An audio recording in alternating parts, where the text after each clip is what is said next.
Bonjour à tous et à toutes, j'espère que vous allez bien. Aujourd'hui, nous allons sur les traces du parfait représentant de la noblesse anglo-normande et de la chevalerie par excellence.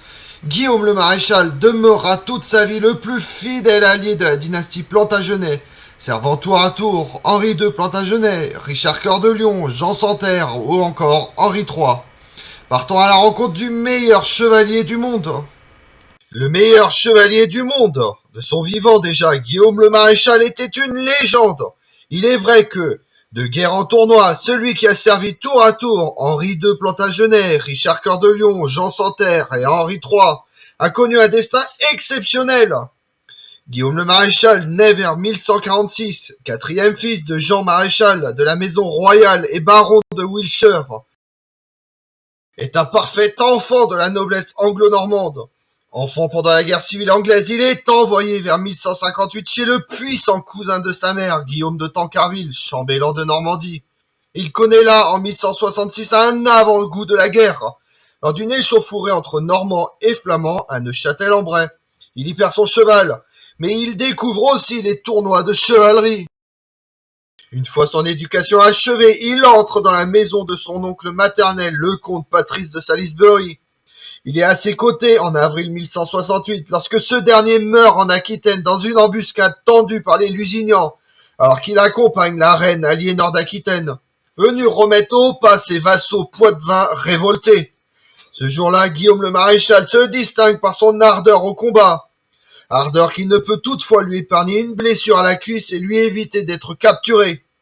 Racheté par Aliénor d'Aquitaine, il est affecté en juin 1170 à la maisonnée nouvellement formée de son fils Henri le Jeune, pour garder et pour enseigner le jeune roi d'Angleterre. Durant les 12 années suivantes, Guillaume le Maréchal est un fidèle d'Henri le Jeune, dont il entraîne et dirige l'équipe des tournoyeurs. Les deux jeunes gens partagent cette passion et leur équipe dispute la suprématie à celle du comte Philippe de Flandre de 1175 à 1182. Mais l'attitude de Guillaume le Maréchal heurte Henri le Jeune. Il ne se cache pas, en effet, de faire passer son intérêt avant la sécurité du prince, toujours susceptible d'être enlevé contre rançon. Par ailleurs, son enrichissement suscite la jalousie des chevaliers normands de l'entourage d'Henri le Jeune, qui font en sorte que Guillaume le Maréchal perde sa faveur auprès de lui. Guillaume le Maréchal quitte alors la Normandie pour se rendre en Rhénanie, enchaînant sur sa route les tournois. Il prétexte un pèlerinage à Cologne sur les reliques des rois mages, victimes de l'injustice du roi Hérode, comme il l'a été avec celle d'Henri le Jeune. Mais le jeune prince le rappelle au printemps 1183, inquiet des hostilités en Aquitaine contre son père Henri de Plantagenet et son frère Richard Cœur de Lion. Lorsqu'Henri le Jeune meurt de dysenterie le 11 juin 1183, Guillaume le Maréchal décide d'emporter sa cape à Jérusalem, afin d'exaucer le vœu de croisade que ce dernier avait prononcé. C'est la maison militaire d'Henri II Plantagenet que Guillaume le Maréchal rejoint à son retour de Palestine pour en devenir un des piliers. Guillaume le Maréchal couvre ainsi le 12 juin 1189 la retraite du vieux roi depuis Le Mans, au point d'abattre à cette occasion la monture de son fils Richard, parti à sa poursuite. Celui-ci, devenu roi, ne lui en tient pas rigueur et l'intègre à sa maison. En août 1189, Guillaume le Maréchal épouse Isabelle de Clare, fille et héritière du comte Richard Fitz-Gilbert et d'Ève de Leinster, pupille du roi. Guillaume le Maréchal est désormais l'allié précieux de Richard Cœur de Lion pour maintenir la puissance de l'Empire Plantagenet, à la fois en Angleterre et en Normandie. Lorsque le roi part en croisade, en juillet 1190, Guillaume le Maréchal est l'un des juges royaux qui assistent le justicier d'Angleterre en l'absence du roi. Au retour de Richard Cœur de Lion, Guillaume le Maréchal participe activement sur les champs de bataille à la reconquête des terres de France. À la mort de Richard Cœur de Lion en 1199, Guillaume le Maréchal demeure fidèle à la dynastie des Plantagenets. C'est tout naturellement qu'il rejoint Jean Santerre, frère de Richard Cœur de Lion. Il reçoit en échange de considérables récompenses, la plus prestigieuse étant le titre de comte de Prenbrock.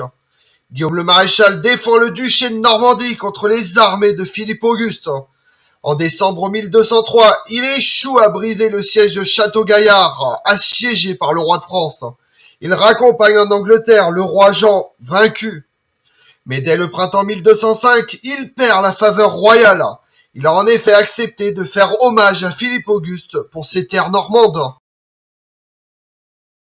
Guillaume le Maréchal se retire en 1207 dans sa seigneurie irlandaise de Leinster. Sa carrière n'est pourtant pas terminée. En 1212, Jean Santerre, qui doit affronter la révolte de ses barons, rappelle Guillaume le Maréchal qui devient le pilier des loyalistes et l'un des principaux commandants militaires, jusqu'à la mort brutale de Jean Santerre à Newark en octobre 1216. Il est alors nommé par les barons Rector Regis et Regni, gardien du roi et de son royaume. Autrement dit, Guillaume le Maréchal devient régent du royaume d'Angleterre. Si la mort de Jean Santerre résout la crise politique anglaise, c'est grâce à Guillaume le Maréchal que les armées capétiennes et les barons du Nord sont vaincus au château de Lincoln le 20 mai 1217. Bien que septuagénaire, Guillaume le Maréchal enfile son armure, enfourche son cheval et se jette dans la bataille. La victoire est acquise en août lorsque les Anglais détruisent une flotte dépêchée en renfort à Louis de France, futur Louis VIII, au large de Sandwich. Surtout, c'est sous la régence de Guillaume le Maréchal qu'est réédité sous son sceau la Magna Carta, clé de voûte pour le siècle à venir et au-delà du dialogue entre le roi et la communauté politique. Début 1219, la santé de Guillaume le Maréchal se détériore gravement. Il va à sa résidence favorite de Kevesham, dans le Berkshire, renonce le 9 avril à ses fonctions de régent au profit du légat du pape et rédige son testament. Le 14 mai 1219, vers midi, il meurt dans les bras de son fils aîné, Guillaume le Jeune. Et le 20, il est inhumé à l'église du Temple à Londres. Le maréchal fut, selon mon jugement, le plus loyal, vrai, que j'ai jamais connu, en quelque lieu que je fusse. Ce furent, dit-on, les condoléances présentées à Richard, deuxième fils de Guillaume le Maréchal, par son plus grand ennemi, Philippe Auguste. Comme on l'a vu, Guillaume le Maréchal a combattu toute sa vie, aussi bien pour les Plantagenets que pour sa propre gloire durant les tournois. À plus de 70 ans, il combat encore pour le roi d'Angleterre Henri III, contre les troupes de France, mais aussi contre les barons révoltés contre l'autorité du fils de Jean Santerre. Je vous remercie d'avoir suivi cette vidéo en ma compagnie. Si vous voulez connaître mes autres vidéos, retrouvez-moi sur ma chaîne YouTube Tout sur l'Histoire avec Damien et sur les réseaux sociaux Twitter et Instagram Histoire Damien. Et pensez à liker, commenter et vous abonner. Je vous remercie à tous.